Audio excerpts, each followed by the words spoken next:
देखो इलेक्ट्रोलिसिस हो गया, इलेक्ट्रोलिटिक में जो भी आपका था कि बेसिकली हो गया। अब आपका बचा सिर्फ एक है आपका फराडे, तो वो इलेक्ट्रोलिसिस में ही है, उसको लास्ट में कराएंगे, उसका न्यूमेरिकल एक साथ एक दिन में वो करा देंगे। उसमें करना कुछ नहीं है, आपने जितना भी किया उसमें आपने एक चीज़ ये नोटिस किया कि आपको एक प्रोडक्ट कैथोड पे मिलता था और एक प्रोडक्ट आपको एनोड पर मिलता था। तो आपको एक्चुअली अमाउंट पूछी जा रही है कि कितना कैथोड पर मिलेगा और कितना, तो क्वांटिटी जो बतानी है वो आपको ये फराडे बताएगा। तो वो जब पढ़ाएंगे तो एक दिन में करा के उसको पढ़ा देंगे, ठीक है। चलो अब एक्चुअल आपका एक पार्ट था इलेक्ट्रोकेमिकल सेल, उनकी दुनिया खत्म हुई। सेकंड पार्ट आपका चला इलेक्ट्रोलिटिक सेल, उनकी दुनिया खत्म हुई। और ये लास्ट हाफ है इस चैप्टर का, ये लास्ट हाफ है। इसमें ज़्यादातर इसमें थ्योरेटिकल क्वेश्चन ज़्यादा बने, न्यूमेरिकल का पोर्शन आगे चला गया, अब इसमें थ्योरेटिकल वाले ही ज़्यादा बनेंगे, इसलिए ध्यान से समझना। चलो नेक्स्ट है आपका बेसिकली है जो एनसीईआरटी है, जो टॉपिक्स के रूप में इसको पढ़ा जाता है वो है आपका इलेक्ट्रोलिटिक कंडक्टेंस। अब ये आपसे ना थोड़ा रिलेटेबल ज़्यादा हो जाएगा, वो इसलिए क्योंकि आप फिजिक्स में करंट एंड इलेक्ट्रिसिटी पढ़ के आ रहे हो, तो बहुत सारी चीज़ें उनसे इनका साथ सिमिलरिटी है, तो आपको समझने में आसानी रहेगी, ठीक। चलो आप ये बताइए, कंडक्टेंस की बात अगर की जाए, नॉर्मली अगर कंडक्टेंस की बात की जाए तो कंडक्टेंस शब्द सुन के सबसे पहले दिमाग में आता है कंडक्टर। जब करंट एंड इलेक्ट्रिसिटी आपको शुरू किए थे पढ़ाना तो 3 तरीके का मटेरियल बताए थे आपको, पहला कंडक्टर, दूसरा इंसुलेटर और तीसरा सेमीकंडक्टर। कंडक्टर वो होता है जो इलेक्ट्रिसिटी को क्या कर सकता है, कंडक्ट कर सकता है या अपने अंदर से फ्लो करा सकता है। इंसुलेटर वो होता है जो अपने अंदर से इलेक्ट्रिसिटी कंडक्ट या फ्लो नहीं करा सकता है, ठीक। और सेमीकंडक्टर वो होता है जो जब तक उसमें इलेक्ट्रिसिटी पास होगी तब तक वो कंडक्टर है, जैसे उसमें इलेक्ट्रिसिटी बंद हुई वो क्या बन गया, इंसुलेटर हो गया, सॉरी सेमीकंडक्टर हो, इंसुलेटर हो गया, ठीक। तो अब क्या है, आपके पास 2 तरीके के बेसिक कंडक्टर हैं, एक तो होता है मेटालिक कंडक्टर और एक होता है इलेक्ट्रोलिटिक कंडक्टर। मेटालिक कंडक्टर में सारे मेटल आएंगे, अब यहां ध्यान से सुनना, मेटालिक कंडक्टर में सारे मेटल आएंगे, मेटल सॉलिड होते हैं। और इलेक्ट्रोलिटिक कंडक्टर में बात हो रही है लिक्विड की, इलेक्ट्रोलिटिक का मतलब हो रहा है यहां बात हो रही है लिक्विड की। तो इलेक्ट्रिसिटी फ्लो कराने की जिम्मेदारी किसको किसको मिली है। अगर आप बात करते हो कि आपके पास मेटालिक कंडक्टर है तो मेटालिक कंडक्टर बेसिकली आपका होता है सॉलिड पोर्शन, और जो आपका होता है इलेक्ट्रोलिटिक कंडक्टर वो ज्यादातर ये डील करते हैं आपके लिक्विड के साथ। तो पहला पॉइंट जो आपको याद करना है कि सॉलिड के अंदर इलेक्ट्रिसिटी कंडक्ट कराने की जो जिम्मेदारी है वो किसको मिली है, इलेक्ट्रॉन को। यानी किसी भी मेटल के अंदर अगर इलेक्ट्रिसिटी फ्लो करानी है तो पूरी जिम्मेदारी किसको दी गई है, इलेक्ट्रॉन को। अगर किसी लिक्विड के अंदर इलेक्ट्रिसिटी फ्लो करानी है तो वो पूरी जिम्मेदारी किसको दी गई है, आयन को। मतलब किसी भी मेटालिक कंडक्टर के अंदर जितने आसानी से और जितने तेजी से इलेक्ट्रॉन फ्लो करेगा उस मेटालिक कंडक्टर में कंडक्शन उतना अच्छा होगा। Silver is the best conductor of electricity, और कॉपर को उतना अच्छा नहीं माना जा। सिल्वर को क्यों अच्छा माना जा रहा है, कहीं ना कहीं सिल्वर के अंदर जो इलेक्ट्रॉन है उनका मोशन बहुत तेज हो रहा होगा, बिना किसी डिस्टरबेंस के हो रहा होगा, तो फ्लो उसका आराम से हो रहा है। जबकि कॉपर को उतना अच्छा नहीं माना जाता है, तो हो सकता हो कोई ना कोई डिस्टरबेंस कॉपर में रहता होगा। तो जितना तेज फ्रीली आराम से बिना किसी डिस्टरबेंस के, बिना किसी ज्यादा कोलिजन के आराम से तेजी से फ्लो करेगा इलेक्ट्रॉन, उतना ही मेटालिक वाले में इलेक्ट्रॉन जितना अच्छे फ्लो करेगा उतना मेटालिक वाले में करंट उतना अच्छे फ्लो होगा। अब यही बात जब आप लिक्विड के लिए आते हो तो आपके लिए पूरा बदल जाता है क्या, आयन। जिसमें आयन बहुत तेजी से आराम से फ्रीली मूव करेगा उसका कंडक्टिविटी हाई हो जाएगी। यानी कि इलेक्ट्रिसिटी कंडक्ट कराने की जिम्मेदारी सॉलिड में या मेटल में होती है इलेक्ट्रॉन की, और किसी भी लिक्विड या एक्वस में जिम्मेदारी होती है किसकी, आयन की। समझ आया, क्लियर हुआ, ठीक। चलो पहला पॉइंट है metallic conductor, current flow due to flow of electron. Metallic conductor में करंट कैसे फ्लो होता है, इलेक्ट्रॉन के फ्लो होने से। जबकि इलेक्ट्रोलिटिक में conductor flow, current flow due to flow of ion. जब आयन फ्लो करेगा तब इसमें फ्लो करेगा, और जब इलेक्ट्रॉन फ्लो करेगा तो इसमें करंट फ्लो करेगी, ठीक। दूसरा, metallic conductor, no chemical decomposition of substance by passing current. आप ये बताइए, आपके पास जो वायर है, ये जो बिजली वाला वायर होता है, पंखे में आपका लगा है, उस वायर में करंट फ्लो हो रहा है, क्या कोई उसमें करंट फ्लो होने से कोई केमिकल डिकम्पोज हो गया? वायर में करंट फ्लो होने से कोई केमिकल टूट गया, कोई नया केमिकल बन गया? नहीं। तो कोई केमिकल डिकम्पोजिशन नहीं होता है किसमें? जब इलेक्ट्रॉन फ्लो होता है मेटालिक कंडक्टर में। लेकिन जब आप किसी इलेक्ट्रोलिटिक कंपाउंड में करंट को फ्लो कराते हैं तो कंपाउंड ही तुरंत क्या कर जाता है? टूट जाता है। इलेक्ट्रोलिसिस में यही तो कर रहे थे, तब से इलेक्ट्रिसिटी पास पर कर करके सब सारे कंपाउंड को क्या कर रहे थे? तोड़ रहे थे। तो केमिकल कॉम्बिनेशन और decomposition of a substance on passing current. अगर इलेक्ट्रोलिटिक कंडक्टर की बात कर रहे हो तो उसमें अगर आप करंट फ्लो करोगे तो कंपाउंड टूट जाएगा। तीसरा, resistance is due to kernel. Metallic conductor में जो रेजिस्टेंस आता है वो कर्नल की वजह से आता है। अब कर्नल क्या होता है? जैसे आपका जो ये मेटालिक कंडक्टर है, तो इसमें जब आपका इलेक्ट्रॉन निकल के बाहर जाएगा तो जहां से इलेक्ट्रॉन निकलेगा वहां पे जगह हो जाएगी खाली, और उस जगह पर क्या आ जाएगा? Positive charge. तो इस पॉजिटिव चार्ज की वजह से रेजिस्टेंस क्रिएट हो जाता है। और शायद आपको याद होगा, मैंने करवाया भी था कि रेजिस्टेंस और रेजिस्टिविटी टेम्परेचर के डायरेक्टली प्रोपोर्शनल होते हैं। याद है? ये टॉपिक अलग से करवाए थे, resistance dependence of resistivity on temperature. Alpha जिसमें आया था कोफिशिएंट ऑफ रेजिस्टिविटी, अगर याद हो। आर थीटा माने थे, रेजिस्टिविटी के लिए सिर्फ रो माने थे, सीधे सीधे आर माने थे। तो वहां बोले थे कि टेम्परेचर के बढ़ने से उस मटेरियल का रेजिस्टेंस धीरे धीरे क्या हो जाएगा? बढ़ जाएगा। किसके लिए? मेटालिक कंडक्टर के लिए। लेकिन जैसे ही आप इलेक्ट्रोलिटिक कंडक्टर पे आते हैं तो रेजिस्टेंस टेम्परेचर के इनवर्सली प्रोपोर्शनल हो जाता है। मतलब जैसे जैसे टेम्परेचर आप बढ़ाएंगे इसका, वैसे वैसे रेजिस्टेंस कम होता जाएगा। कैसे? क्या रीजन है? मान लो तुम्हारे पास जो सोल्यूशन प्रेजेंट है वो है कंसंट्रेटेड, तो कंसंट्रेटेड होगा तो गाढ़ा होगा। गाढ़े सॉल्यूशन में आयन को चलना आसान है कि मुश्किल? तो मुश्किल है, तो फ्लो ऑफ आयन तेज होगा कि स्लो? तो करंट तेज फ्लो होगा कि स्लो? स्लो फ्लो होगा। आप सोच रहे हैं कि किसी तरह इस कंसंट्रेट को कन्वर्ट कर दें किसमें? डाइल्यूट में। सिंपल तरीका क्या है? कंसंट्रेट को डाइल्यूट में कन्वर्ट करने का सिंपल तरीका क्या है? हीट कर दीजिए। मतलब पानी ऐड कर दिया तो हीट कर, जैसे जैसे कंसंट्रेट का टेम्परेचर बढ़ाओगे तो जैसे जैसे टेम्परेचर बढ़ेगा मॉलिक्यूल की एनर्जी, मॉलिक्यूल एनर्जी बढ़ेगी तो मॉलिक्यूल कहाँ जाना चाहेंगे? और जब दूर होना चाहेंगे तो कंसंट्रेट धीरे धीरे कन्वर्ट हो जाएगा किसमें? और जैसे ही डाइल्यूट में कन्वर्ट हो गया तो फ्लो ऑफ आयन, और फ्लो ऑफ आयन ज्यादा होगा तो रेजिस्टेंस कम की ज्यादा? कम हो गया। यानी कि इलेक्ट्रोलिटिक में टेम्परेचर के बढ़ाने से रेजिस्टेंस कम हो जाता है, और मेटालिक कंडक्टर में टेम्परेचर बढ़ाने से रेजिस्टेंस बढ़ जाता है। समझ आया? नेक्स्ट, इलेक्ट्रोलिटिक में इसमें इंट्रैक्शन पे भी डिपेंड करता है कि इंट्रैक्शन किसका है। अच्छा, इसमें आपने बोला है कि हम सोल्यूशन ले रहे हैं, तो सोल्यूशन में कौन कौन लोग प्रेजेंट होते हैं? एक तो सॉल्यूट होता है और दूसरा सॉल्वेंट होता है। तो अब आप ये सोचिए कि आपने एक बीकर लिया है और उस बीकर में आपने चीनी और पानी का सॉल्यूशन मिला दिया है।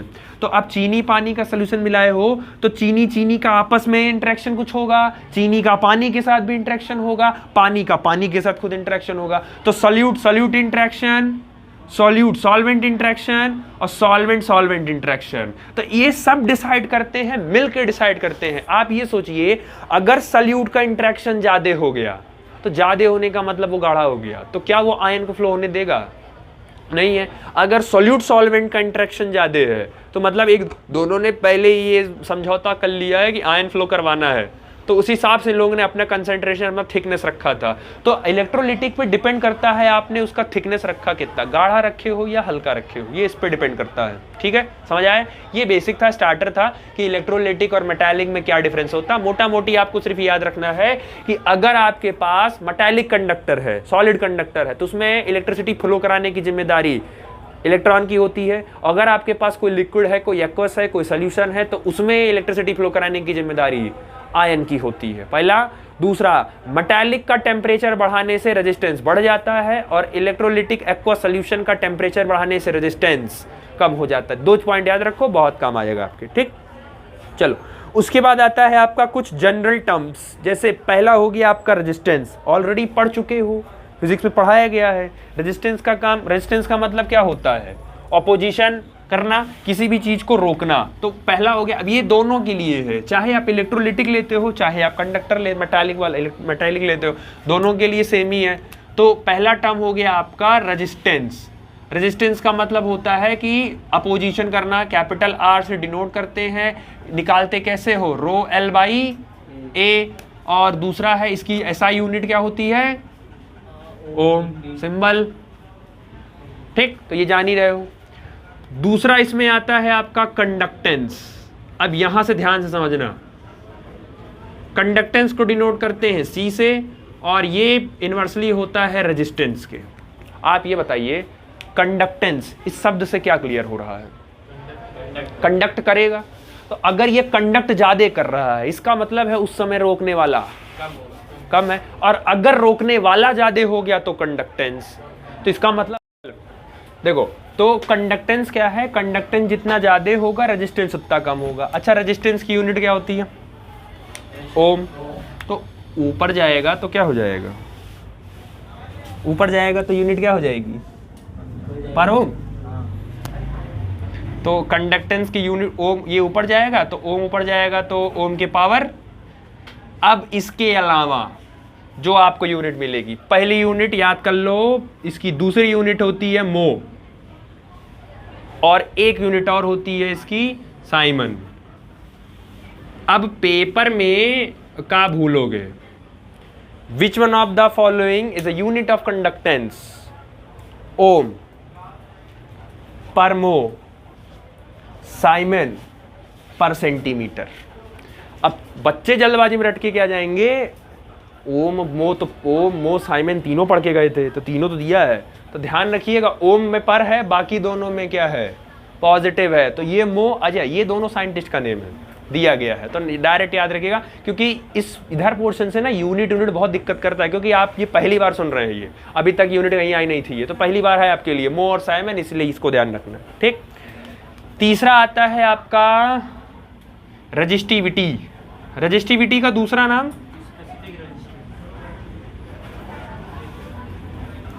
स्पेसिफिक रेजिस्टेंस, ये हो गया आपका रो।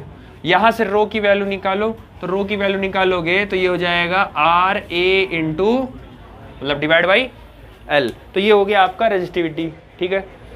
जान रहे हो रेजिस्टिविटी प्रॉपर्टी होती है किसी भी मटेरियल की, ठीक, किसी भी मटेरियल की प्रॉपर्टी होती है रोकने की क्षमता। रेजिस्टेंस क्या होता है, रोकना। रेजिस्टिविटी क्या होती है, प्रॉपर्टी। आपको ड्यूटी दी गई थी, आपको जॉब दी गई थी कि गेट पे खड़े होकर रोकना है, अंदर नहीं आने देना है बिना पास के। तो आपने कहा ठीक है, हम अपनी ड्यूटी निभाएंगे। आप खड़े हो गए गेट पे और कोई आ रहा था, आपने कहा नहीं रुको, पास नहीं है आपके पास, आप रुको। उसने आपको एक झपड़ मारा, चला गया। आपने अपना काम किया, आपने रोका। रोक पाए कि नहीं पाए डजंट मैटर, आपने रोका। अब दूसरे केस में कोई दूसरा एंटर किया, उसके साथ भी यही हुआ। जब वो अंदर घुसा, उसने कहा पास नहीं है, आप नहीं जा सकते अंदर, उसने हाथ उठाया, उल्टा यही पकड़ के हाथ तोड़ दिया उसका। मतलब उसने कोशिश भी की और वो रोक भी ले गया, इसका मतलब उसके पास वो प्रॉपर्टी है। तो रजिस्टिविटी किसी भी मटेरियल की प्रॉपर्टी होती है कि वो रोक ले जाएगा, और रेजिस्टेंस का मतलब होता है सिर्फ क्या करना, रोक लेना, सिर्फ रोकना, ये उसकी प्रॉपर्टी होती है, ठीक। मम्मी कहीं कि नहीं जाना है, घर से बाहर नहीं निकलना है, अरे मम्मी ठीक है चले जाने दो, जाने दो। तो रोका, उन्होंने रोका एक बार, आप नहीं माने, आप चले गए। पापा ने कहा नहीं जाना है, तो नहीं जाना है, आप फिर यही जा सकते हैं, वो प्रॉपर्टी है उनकी। अब आप नहीं जा सकते, आप चाहे जो हो जाए, तो उनके पास प्रॉपर्टी है रजिस्टिविटी की, ठीक है। तो ये ध्यान रखिएगा कि आपके पास अगर एबिलिटी है किसी भी चीज की तो आप वो चीज कर ले जाओगे। तो रोकना और रोक ले जाने की प्रॉपर्टी में फर्क होता है, समझ आया, क्लियर हुआ। अब एक प्रॉब्लम क्या फंसती है, रेजिस्टेंस समझ में आता है कि रोकना होता है, रेजिस्टेंस को निकालने का फॉर्मूला रो एल बाई ए होता, समझ में आता है। तो रो एल बाई ए जब आप लगाते थे तो वो आप मेटालिक कंडक्टर के लिए लगाते थे, तो मेटालिक कंडक्टर के पास लेंथ होता था और मेटालिक कंडक्टर के पास एरिया होता था। लेकिन अभी आप जो पढ़ने जा रहे हैं वो इलेक्ट्रोलिटिक कंडक्टेंस है, और इलेक्ट्रोलिटिक में आपके पास कौन है, सोल्यूशन है ना, आयन आपके पास सोल्यूशन सॉलिड लिक्विड मिलेगा, सोल्यूशन के पास ना तो लेंथ है और सोल्यूशन के पास ना तो एरिया है, तो आप फिर रेजिस्टेंस डिफाइन कैसे करोगे उसके लिए, या रेजिस्टिविटी डिफाइन कैसे करोगे उसके लिए। तो इसके लिए समाधान ये निकाला गया है कि आप जो इलेक्ट्रोलिसिस का प्रोसेस करते आए थे, इलेक्ट्रोलिसिस के प्रोसेस में आप क्या करते थे, 2 रॉड डालते थे, तो 2 रॉड डालते थे और दोनों रॉड को करंट से आप, बिजली से आप या सेल से आप क्या कर देते थे, कनेक्ट कर देते थे।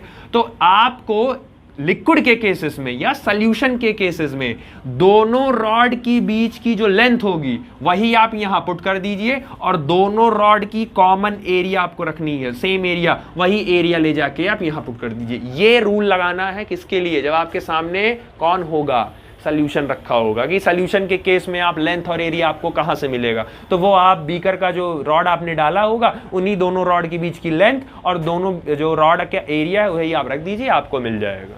समझ आया? तो कंफ्यूजन होती है, इसलिए ध्यान रखना इसको, ठीक है। चल नेक्स्ट आपका हो गया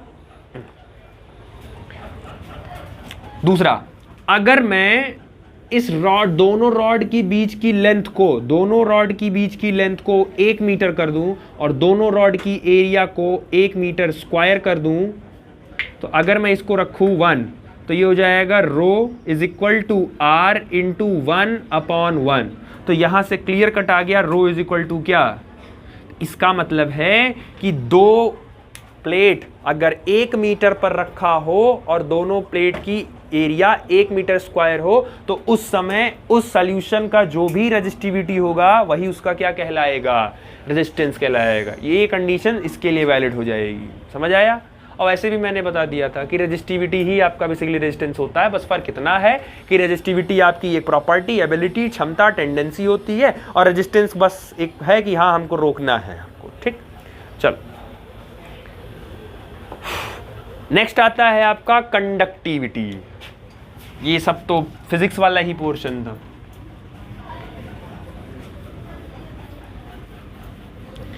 जो जिससे बच्चे बहुत दूर भागते हैं। चौथा, कंडक्टिविटी, और जिसको डिनोट किया गया है कप्पा से। के ही होता है, बस उसको थोड़ा सा घुमा दिया जाता है, नीचे वाला थोड़ा सा घुमा दिया जाता है, इसका नाम होता है कप्पा। ठीक, अलग अलग में प्रोनाउंशिएट लोग अलग अलग करते हैं, ठीक है। तो अब देखो, हाँ एक चीज और, कंडक्टिविटी का दूसरा नाम होता है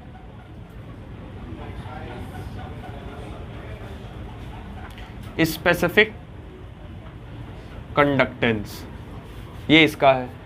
अब ये बताओ, कप्पा 1/ρ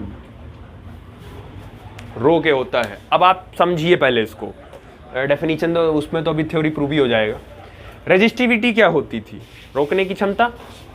कप्पा उसके क्या है, इनवर्सली प्रोपोर्शनल है। इसका मतलब है अगर रेजिस्टिविटी, रोकने की क्षमता अगर डाउन होगी तो कप्पा ज्यादा होगा। कप्पा का मतलब क्या है, कंडक्टिविटी। कंडक्टिविटी का क्लियर कट मतलब क्या है, कंडक्टिविटी का मतलब क्या होता है, जनरल वर्ड वो है कंडक्ट कराना। तो प्रॉब्लम ये है, तो फिर कंडक्टेंस और कंडक्टिविटी में क्या फर्क था फिर। तो एक्चुअल में कंडक्टेंस सॉलिड के लिए यूज किया गया है, जो आप अभी पीछे पढ़ के आए हैं, रेजिस्टेंस, कंडक्टेंस, रेजिस्टिविटी। तो उसमें जो कंडक्टेंस आया था वो किसके लिए है, जब आपके सामने कौन होगा, मेटालिक कंडक्टर सॉलिड होगा। लेकिन आपके सामने अभी इस चैप्टर में, इस टॉपिक में मेटल नहीं है, आपके सामने कौन है, सॉल्यूशन है आपके सामने। तो सॉल्यूशन के लिए डिफाइन करना है, तो सॉल्यूशन के लिए वो कंडक्टेंस ने ही अपना रूप बदल लिया, क्या, कंडक्टिविटी। क्योंकि नाम में अभी भी देखो अंश है ना, उसका नाम क्या रखा गया है। यानी कि मेटालिक सॉलिड में जो काम कंडक्टेंस कर रहा था, सॉल्यूशन में वही काम कंडक्टिविटी करेगा। मतलब जो काम वहां सी करता था वही सेम काम यहां क्या करेगा, कप्पा करेगा। समझ आया, क्लियर हुआ, काम सेम ही है। जो काम 4 महीना पहले हम कर रहे थे वही काम 4 महीना बाद, 4 महीने तक कोई और किया है, 3 महीने तक, फिर हम करेंगे वही, 3 महीने बाद फिर हम ही करेंगे। तो जिम्मेदारी वही है, बस एट द प्लेस कौन क्या किसकी जिम्मेदारी निभा रहा है, बस ये देखा जा रहा है। जब आपके घर में ग्रैंडफादर हैं, बाबा जी हैं, तो घर का कुछ भी होगा डिसीजन उनसे होके ही निकलेगा, एक बार पूछा जरूर जाएगा। जब वो नहीं होंगे तो सबसे पूरे घर की जिम्मेदारी ऑटोमेटिकली शिफ्ट किस पे हो जाएगी? घर के सबसे बड़े बेटे पर। हाँ, वो दादाजी नहीं है, लेकिन वो दादाजी का रोल पूरा प्ले करना शुरू कर देंगे। वो तो होना और बिहेव करने में फर्क होता है। तो ये बस कंडक्टेंस की तरह बिहेव करेगा, है नहीं, क्योंकि कंडक्टेंस किसके लिए डिसाइड है, किसके लिए डिफाइन किया गया है? सॉलिड कंडक्टर के लिए। जबकि कंडक्टिविटी किसके लिए डिफाइन किया गया है? मैं ये इलेक्ट्रोलाइट या सॉल्यूशन के लिए। तो पहले ये जाने रहो ना कौन किसके लिए डिफाइन किया गया है, क्योंकि ऐसे ही पूछेंगे kappa is defined for solid, liquid, gas, solution. किसके लिए? सॉल्यूशन। लिक्विड भी मत बोलिएगा, जब लिक्विड और सॉल्यूशन फंसेगा तो ज्यादा अप्रोप्रिएट सॉल्यूशन दीजिएगा, जब नहीं आएगा सॉल्यूशन नहीं है तब आप लिक्विड टिक मारिएगा। ठीक, अब कप्पा बेसिकली होता क्या है समझा दिया कि लिक्विड में या सॉल्यूशन में जो भी कंडक्टिविटी हो रही है उसी को हम बोलते हैं कंडक्टेंस, कंडक्टिविटी। अच्छा, रो का फॉर्मूला क्या होता है, निकाले थे पीछे? R is equal to rho L by A. तो रो इज इक्वल टू क्या हो जाएगा? R A by L. यहां रख दो, तो R A by L, L ऊपर भेज दो। तो kappa is equal to 1/r multiply by L by A. लिख सकते हो कि नहीं? ध्यान से देखना, लिख सकते हो। तो kappa is equal to 1/r को क्या लिखते हैं? 1/r को कंडक्टेंस लिखते हैं, अभी पढ़े हो। C is equal to 1/r, तो इसकी जगह क्या लिख सकते हो? 1/r तुम्हारा हो गया C कंडक्टेंस। L/A एक नया टर्म आता है जिसको बोलते हैं सेल कांस्टेंट, और इसको डिनोट करते हैं G स्टार से। अब ये छोटा छोटा फॉर्मूला है जो आपको याद होना चाहिए, न्यूमेरिकल में सीधे सीधे काम लगेगा। तो इसको आप थोड़ा सा मॉडिफाई कर सकते हैं। तो आप लिख सकते हैं kappa is equal to C का मतलब हो गया कंडक्टेंस, और कंडक्टेंस इनटू, और G स्टार का मतलब होता है सेल कांस्टेंट।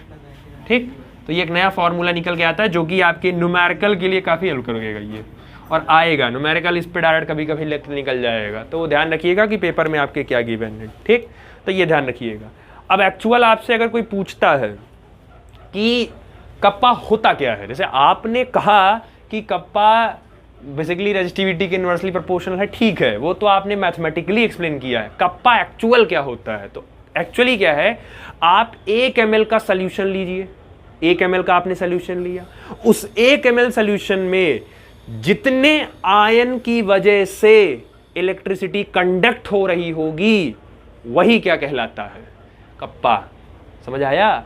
तो conductance present due to the ions present in 1 ml solution। 1 ml solution में जितने आयन रिस्पॉन्सिबल होंगे इलेक्ट्रिसिटी कंडक्ट कराने के लिए वही क्या कहलाएगा? कप्पा। क्लास में 70 बच्चे हैं, लेकिन रिस्पॉन्सिबिलिटी निभाने में और बाकी एकदम प्योर होने में सिर्फ 30 बच्चे ही आगे हैं। तो वो 70 में जो 30 हैं वही क्या डिफाइन हो गए? कप्पा, क्योंकि वही 30 आगे चल के ही काम कर रहे हैं। तो बेसिकली 1 ml सोल्यूशन में जितने आयन प्रेजेंट होते हैं और उनमें से जितने आयन की वजह से आपका इलेक्ट्रिसिटी कंडक्ट होता है उन्हीं को क्या डिफाइन किया गया है? कप्पा। समझ आया? क्लियर हुआ? क्लियर हो गया ना? अब इसकी जो यूनिट है, इसकी यूनिट ध्यान से देखना। कप्पा की पहली यूनिट पर ओम पर सेंटीमीटर। याद करने का ट्रिक बता रहा हूं, पहले क्या करना ना, पर सेंटीमीटर और पर सेंटीमीटर पहले लिख लेना, कप्पा के लिए आएगी। इनके लिए पर मो कंडक्टेंस की यूनिट क्या थी? कंडक्टेंस की यूनिट क्या थी? पर मो, उसके बाद मो, उसके बाद साइमन। हो गया तीनों यूनिट याद करने का तरीका, क्योंकि तीनों एक साथ नहीं याद कर पाओगे। तो तीनों में पहले पर सेंटीमीटर लिख दिया, और कंडक्टेंस की यूनिट, क्योंकि एक तरीके का कंडक्टेंस ही तो है, बस ये किसके लिए डिफाइन है? सॉल्यूशन के लिए। वो किसके लिए डिफाइन था? सॉलिड के लिए। तो यूनिट तो सेम ही रहेगी, बहुत ज्यादा डिफर थोड़ी ना आएगा। तो कंडक्टेंस की यूनिट वहां पर ओम थी, मो था, साइमन था। यहां आगे एज इट इज वही है, बस आगे अलग से क्या जुड़ गया? पर सेंटीमीटर। समझ आया? क्लियर हुआ? ठीक। अच्छा, अगर बाई चांस बहुत मन कर रहा हो 1 अपॉन रेजिस्टेंस की यूनिट क्या होती है, बोलो, मुंह से बोलो। लेंथ किस में मेजर करोगे, चलो सेंटीमीटर कर लो, छोटी यूनिट मान रहे हो। एरिया का क्या हो जाएगा, सेंटीमीटर स्क्वायर, तो 1 से 1 कट गया, तो ओम ऊपर जाएगा तो किस में हो जाएगा, पर ओम हो जाएगा। सेंटीमीटर भी ऊपर जाएगा तो किस में हो जाएगा, तो पर सेंटीमीटर हो गया। ऐसे ही पर, उसके बाद फिर अगला जब रखोगे तो यहाँ फिर कौन आ जाएगा, मो, फिर अगला रखोगे तो कौन आ जाएगा। तो कप्पा की 3 यूनिट है, ध्यान में रखना, पेपर में यूनिट ही आपको लिखवाएगा, वो आपको दे देगा the unit of kappa is पर ओम सेंटीमीटर, पर मो पर सेंटीमीटर, साइमन सेंटीमीटर, और एक तो कोई इसमें सही घुसा देगा, तो वो फिर पेपर में खचमच होगा कौन सा क्या था। तो सीधे सीधे अपना डाटा याद रखिएगा, कप्पा मतलब सेंटीमीटर पर सेंटीमीटर पर सेंटीमीटर पर सेंटीमीटर, और बाकी आगे के लिए पर ओम, मो, साइमन, एक एक करके कर लेना, याद हो जाएगा। टाइम दोगे याद हो जाएगा। समझ आया, क्लियर हुआ, चलो ठीक। चलो उसके बाद आता है नेक्स्ट मोलर कंडक्टिविटी, 4 हो गया। 5वां है आपका मोलर कंडक्टिविटी।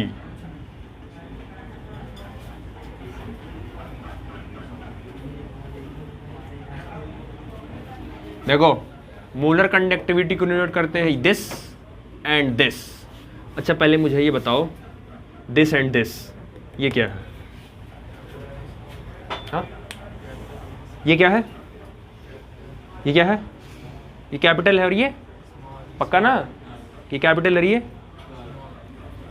बस आप यही समझिए। इस सिंबल का क्या नाम था, ये स्मॉल लेम्डा है, और ये लोग बता के निकल जाते हैं सिंबल है, थोड़ा बहुत इन सब के भी जानो, सिंबल विंबल के बारे में जानो। अभी तक जो वेवलेंथ का सिंबल आप देते थे एक्चुअल वो स्मॉल लेम्डा था, ये जो टोपी होता है सीधे सीधे ये कौन सा है, ये कैपिटल लेम्डा है ये। अब मोलर कंडक्टिविटी, अच्छा लेम्डा हो गया, बाकी एम नीचे क्या इंडिकेट कर रहा है, मोलर।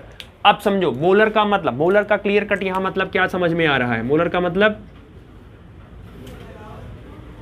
1 मोल सॉल्यूशन में जितने आयन प्रेजेंट होते हैं उनकी वजह से अगर कंडक्टिविटी हो रही होगी तो उसी को क्या नाम दिया गया है, मोलर कंडक्टिविटी। 1 मोल सॉल्यूशन प्रेजेंट है तो 1 मोल सॉल्यूशन में जितने आयन प्रेजेंट होंगे उनकी वजह से अगर कंडक्टिविटी हो रही होगी तो उसी का क्या नाम रखा गया है, मोलर कंडक्टिविटी। अगर 1 ml सॉल्यूशन में जितने आयन थे अगर उसकी कंडक्टिविटी पूछी जाती तो उसको क्या नाम दिए थे, अभी तो जस्ट पढ़े, कप्पा। तो 1 ml सॉल्यूशन में जितने आयन प्रेजेंट होते हैं उसकी कंडक्टिविटी क्या कहलाती है, कप्पा कहलाती है। 1 मोल में जितने आयन प्रेजेंट होते हैं उसकी कंडक्टिविटी क्या कहलाती है, मोलर कंडक्टिविटी कहलाती है। समझ में आया। और अभी इसका बड़ा भाई अभी है इसमें, और क्योंकि दोनों को साथ ही पढ़ो ज्यादा आसान है। Equivalent conductivity, equivalent conductivity, इसको डिनोट करते हैं लेम्डा और नीचे लिख देते हैं ई। ये हो गया इक्विवेलेंट कंडक्टिविटी। इसमें कुछ चीजें याद रखो, इसमें एंट्री लेगा मोलैरिटी और इसमें एंट्री लेगा नॉर्मेलिटी। नॉर्मेलिटी तो इसमें क्योंकि आता है मोल, मोलैरिटी में आता है मोल, और नॉर्मेलिटी में आता है नंबर ऑफ ग्राम इक्विवेलेंट, ये आता है। तो अब ध्यान समझो, 1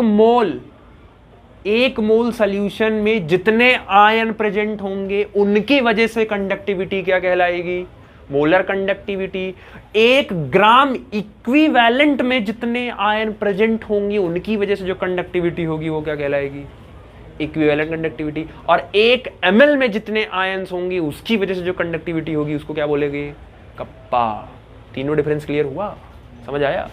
अब इसको निकालते कैसे, ये सिंपल है, lambda m is equal to kappa into 1000। ध्यान से याद करते चलो, lambda e is equal to kappa into 1000, तो दोनों तो सेम ही होंगे। 1000 नहीं, वॉल्यूम होना चाहिए, हाँ वॉल्यूम होना चाहिए, 1000 बाद में आएगा वॉल्यूम। अब उसके बाद फॉर्मूला थोड़ा सा मॉडिफाई किया गया है, वो मॉडिफिकेशन आपके में नहीं है, सीधे सीधे आप मतलब रखिए मेन फॉर्मूले से। कप्पा इंटू 1000 अपॉन मोलैरिटी, और lambda E is equal to kappa into 1000 upon, यहाँ क्या हो जाएगा, नॉर्मेलिटी। बस नॉर्मल याद रखो। अब डेफिनीशन वही है ना, डेफिनीशन आपसे कोई पूछेगा तो आप क्लियर कट बता सकते हैं। अब तीनों में डिफरेंस क्लियर रखो। अगर शुरू से शुरू की जाए, सबसे पहले रेजिस्टेंस पढ़े, ओम होती है unit, row L by A. Second unit आपकी थी, सेकेंड आपका टर्म था कंडक्टेंस, सी से डिनोट किए हो, जो रेजिस्टेंस के इन्वर्सली प्रोपोर्शनल होता है और जिसकी यूनिट होती थी पर ओम मो साइमन। तीसरा आपने पढ़ा रेजिस्टिविटी, तो आपने कहा कि अगर लेंथ 1 मीटर कर दें और एरिया 1 सेंटीमीटर स्क्वायर कर दें तो रेजिस्टिविटी ही रेजिस्टेंस के इक्वल हो जाती है। उसके बाद आपने पढ़ा कंडक्टिविटी, डेट इज कप्पा। तो 1 ml सोल्यूशन में जितने आयन प्रेजेंट होंगे उसकी वजह से जो कंडक्टिविटी होगी उसका नाम कप्पा या कंडक्टिविटी रखी गई।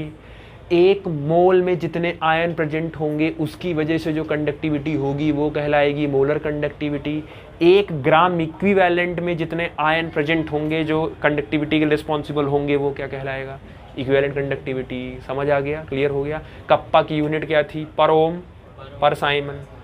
अच्छा, पर ओम पर सेंटीमीटर, मो पर सेंटीमीटर, साइमन पर सेंटीमीटर। उसके बाद मोलर कंडक्टिविटी में आओ तो ये हो गया कप्पा इंटू वॉल्यूम। इसको यहाँ से यहाँ चेंज किया है, वो आपके सिलेबस में नहीं, डायरेक्ट आप फॉर्मूला याद रखो, ठीक। बाकी ये ग्राम इक्विवेलेंट से खेल रहे हैं तो नीचे आ गया आपका नॉर्मेलिटी। ओवरऑल जो होगा आपसे यही पूछेंगे। अभी न्यूमेरिकल सब कराएंगे तब इसमें सब समझ में आता है और अच्छे जाएगा। अभी तो डेफिनेशन ओरली समझा दिया।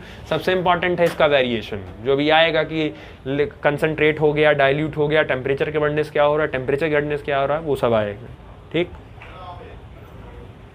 आया, चलो लास्ट एक है बस, वही देख लो रिलेशन, उसके बाद खत्म। ये मोलर में और इक्विवेलेंट में रिलेशन क्या होता है।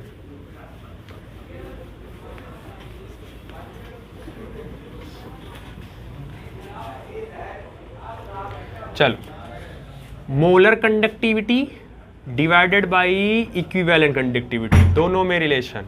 चलो, molar conductivity kappa into 1000 upon क्या होता है, molarity, divided by kappa into 1000 और डिवाइडेड बाई नॉर्मेलिटी। तो हाई से हाई कट गया तो नॉर्मेलिटी कहाँ चला जाएगा, तो नॉर्मेलिटी चला गया ऊपर और नीचे बचा डिवाइड बाई मोलैरिटी।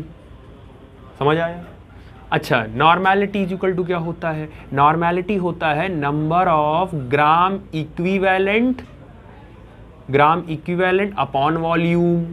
और मोलैरिटी क्या होता है, number of mole upon volume.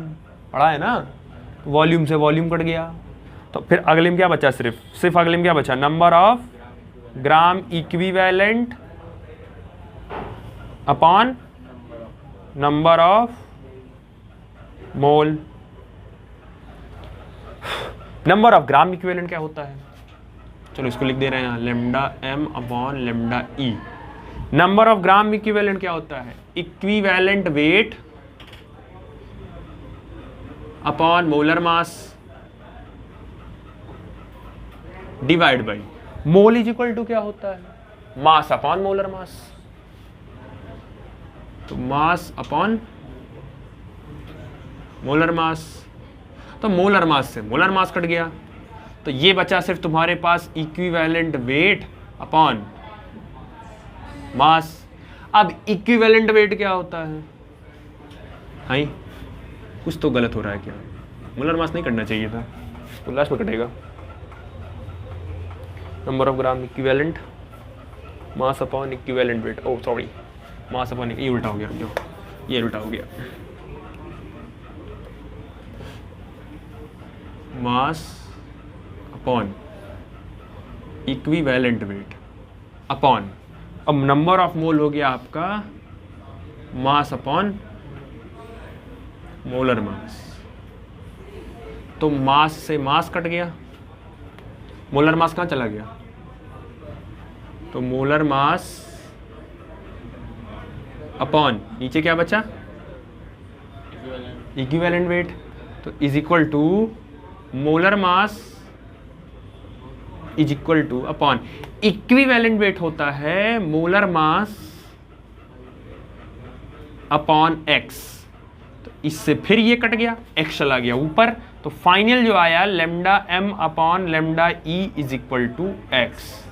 अब ये जो एक्स होता है आपका, इस एक्स को बोलते हैं वैलेंसी फैक्टर, इसको बोलते हैं वैलेंसी फैक्टर। अब इसको समझो कि रखना कैसे है। देखो, अगर तुम्हारे पास सॉल्यूशन एसिड है तो एसिड से क्या निकलता है, H+। अगर तुम्हारे पास बेस है तो बेस से क्या निकलता है, OH-। और अगर तुम्हारे पास सॉल्ट प्रेजेंट है तो सॉल्ट किससे बनता है, प्लस और माइनस से। तो आप या तो टोटल पॉजिटिव चार्ज उठा लेना या टोटल आप नेगेटिव उठा लेना। जैसे अगर मैं बोलूं HCl तो x की वैल्यू कितनी होगी इसके लिए, 1। डिस्प्लेसेबल H+ वही x की वैल्यू बनेगी। अगर मैं यहां लिख दूं H2SO4 तो x की वैल्यू क्या होगी, क्योंकि 2 हाइड्रोजन ही तो निकलेगा इसको जब तोड़ोगे। अगर मैं यहां लिख दूं HNO3 तो x की वैल्यू कितनी होगी, 1। अगर मैं यहां लिख दूं NaOH तो x की वैल्यू क्या होगी। अगर मैं यहां लिख दूं MgOH का होल ट्वाइस तो x की वैल्यू क्या हो जाएगी, 2, क्योंकि 2H निकलेगा। अगर मैं यहां लिख दूं CaOH का होल ट्वाइस तो x की वैल्यू क्या हो जाएगी, 2। अगर मैं यहां लिख दूं NaCl तो x की वैल्यू क्या हो जाएगी। अब या तो पॉजिटिव पकड़ लो या तो नेगेटिव पकड़ लो, कोई भी पकड़ लो, तो 1 हो जाएगी पॉजिटिव पे। अगर मैं लिख दूं MgCl2 तो x की वैल्यू क्या हो जाएगी, 2। मैग्नीशियम पकड़ोगे तो 2+ और Cl पकड़ोगे तो 1 Cl पर 1 माइनस, तो 2 Cl पर, हो गया ना बैलेंस। और अगर मैं यहाँ पे लिख दूं AlCl3 तो इसके लिए x की वैल्यू 3 हो गई। रखना सीख गए ना कैसे क्या रखना है, बस आप वैलेंसी फैक्टर से x निकालिए, बाकी कोई ना कोई क्वेश्चन में गिवन होगा वो आपको निकल जाएगा। समझ आया, डेरिवेशन इंपॉर्टेंट है, ये रिलेशन पूछा जा सकता है पेपर में, या तो आपसे वो खुद कह देंगे कि पूरा रिलेशन ड्राइव करिए, ठीक है। तो रिलेशन ध्यान से याद कर लीजिएगा, सब क्लियर रहेगा तो ज़्यादा अच्छे रहेगा, ठीक। बाकी न्यूमेरिकल कराएंगे बाद में इसका।